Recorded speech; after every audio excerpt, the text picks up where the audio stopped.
ஓம் ஸ்ரீ குருப்யோ நமக. ஹரஹர சங்கர ஜெய ஜெய சங்கர. தெய்வத்தின் குரல் 2ஆம் பாகம். அத்தியாயம் சங்கரர் தரும் பதில். பிரம்மம், ஞானம், மோக்ஷம், ஈஸ்வரன் என்ற பேச்சே நமக்கு வேண்டாம். கர்மாவே நமக்கு எல்லாம். கர்மா செய்யாமல் இருப்பது தப்பு, சந்நியாசியாவது தப்பு. இதுதான் மீமாம்சகர்களின் அபிப்பிராயம். நம்முடைய ஆச்சாரியால் இதற்கு என்ன பதில் சொல்கிறார்? வேதம் ஒன்றை சொன்னால் அது காரியத்தில் பிரயோஜனமாக வேண்டும் என்று மட்டுமில்லாமல் அந்த காரியமும் பிரயோஜனமாய் இருக்கிறது என்பதால் தான் மீமாம்சகர்கள் அங்கீகரிக்கிறார்கள். ஆகவே காரியத்தால் ஏற்படும் பிரயோஜனம்தான் சப்த தாத்பரியமே அன்றி காரியமே லட்சியம் இல்லை என்றாகிறது. காரியம் இல்லாமல் இருப்பதே ஒரு பெரிய பிரயோஜனமாக இருந்தால் அப்பொழுது அந்த காரியமற்ற நிலையை சொல்லும் ஞானகாண்ட சப்தத்தை அங்கீகரிக்கலாமல்லவா? அதாவது வேலை இல்லாதிருப்பதே பிரயோஜனமானால் அதுவும் சப்தத்தினுடைய தாத்பரியம்தான். சப்தத்தினுடைய தாத்பரியம் ஒரு பிரயோஜனமே அன்றி வேலை அல்ல. சுராபானம் பண்ணக்கூடாது என்று வேதத்தில் சொல்லி இருக்கிறது. அதை கேட்டவுடன் என்ன காரியம் செய்வது? ஒன்றும் செய்வதற்கில்லை. அப்படியானால் அந்த சப்தத்துக்கு தாத்பரியம் இல்லையா? கள்ளு குடித்துவிட்டு கெட்டுப்போகாமல் இருப்பதுதான் அதற்கு தாத்பரியம். இப்படி ஒன்று செய்யாமல் இருப்பதை அபாவம் என்பார்கள். நிஷேதங்களுக்கு எல்லாம் அபாவம்தான் தாத்பரியம். இம்மாதிரி இதை செய்யாதே என்று வேதம் பல காரியங்களிலிருந்து நமக்கு விலக்குவதையும் மீமாம்சகர்களே ஒப்புக்கொள்கிறார்கள். வேதத்தில் நிஷேதம் என்று விலக்கப்பட்ட காரியங்களை செய்யாமலே இருக்கிறார்கள். இப்படி சில காரியம் செய்யாமல் இருப்பது பிரயோஜனமாக இருக்க முடியுமானால் எந்த காரியமும் இல்லாமல் பிரம்மமாக இருப்பது பெரிய பிரயோஜனமாக இருக்க முடியும் என்பதை எப்படி ஆக்ஷேபிக்கலாம்?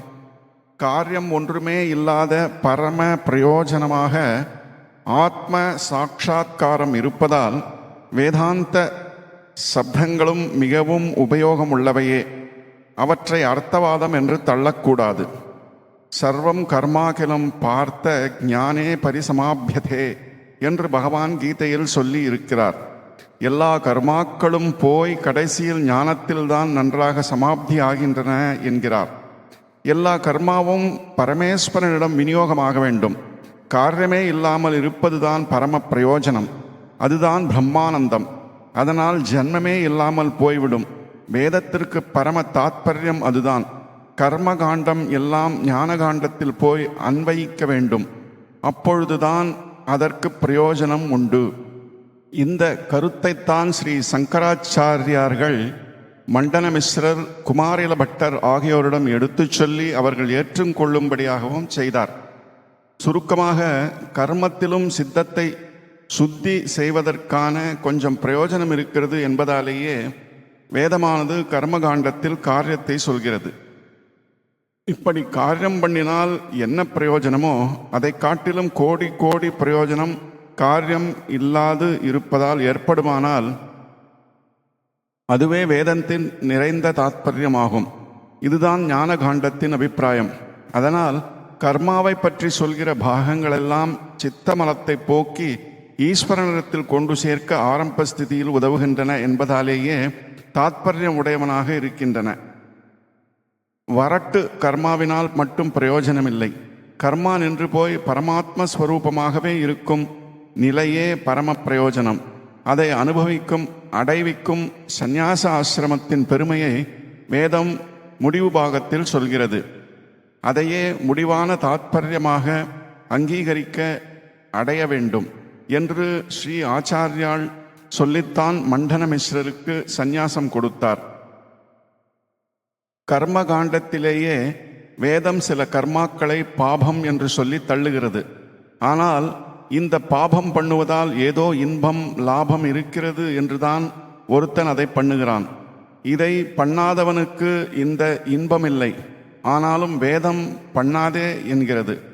ஏன்?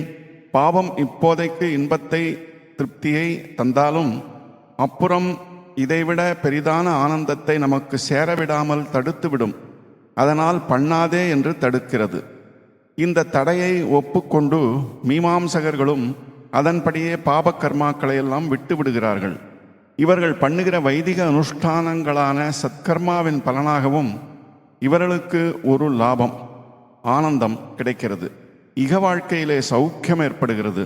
பித்ருலோகம், தேவலோகம் முதலியன கிடைக்கின்றன. ஆனால் இவை மட்டும் சாஸ்வதமான சௌக்கியமா என்றால் இல்லை. புண்ணிய கர்ம பலன் தீர்ந்தவுடன் இந்த சௌக்கியங்களும் தீர்ந்து போகும். தேவலோகத்துக்கு போனாலும் புண்ணியம் தீர்ந்தவுடன் பூலோகத்தில் வந்து விழ வேண்டியதுதான். க்ஷீணே புண்ணியம் அத்திய லோகம் விசந்தி என்று சொல்லி இருக்கிறது கீதையில். தீராத சௌக்கியம், மாறாத நிறைந்த ஆனந்தம் என்பது உண்டென்றால் அது பரமாத்ம தத்துவத்தில் அதோடு அதாக கரைந்து எந்த காரியமும் இல்லாமல் கிடைக்கிற ஞானி ஒருவன் அனுபவிக்கிற நிலைதான். ரொம்பவும் அல்பமான, ரொம்பவும் குறுகிய காலத்துக்கு மட்டுமேயான இன்பத்தை தருகிற பாப கர்மாக்களை விட்டுவிட்டு அதைவிட உயர்ந்ததான சத்கர்மாவுக்கு போக வேண்டும். அதாவது வைதிக கர்மானுஷ்டானங்களை குறைவே இல்லாமல் செய்ய வேண்டும். ஆனால் இதனாலும் நிறைவான ஆனந்தத்தை சம்பாதித்து கொள்ள முடியவில்லை என்றால் என்ன பிரயோஜனம்? கர்மானுஷ்டான பலனும் சாஸ்வத சௌக்கியமாக இல்லையே. இதனால் இதை பண்ணாமலே இருந்து விடலாமா? நேரே அந்த சாஸ்வத சௌக்கியத்துக்கே போய்விடலாமா என்றால் அதுவும் நம்மால் முடியவில்லை. ஞானம் வருவது சுலபத்தில் சாத்தியமா? அதற்கு முதலில் சித்தம் சுத்தியாக வேண்டும். கர்மாதான் சித்தத்தை அலைபாயாமல் ஒரு ஒழுங்குபடுத்தி கட்டுகிறது. அதனால் கர்மானுஷ்டானம் பண்ண வேண்டும்.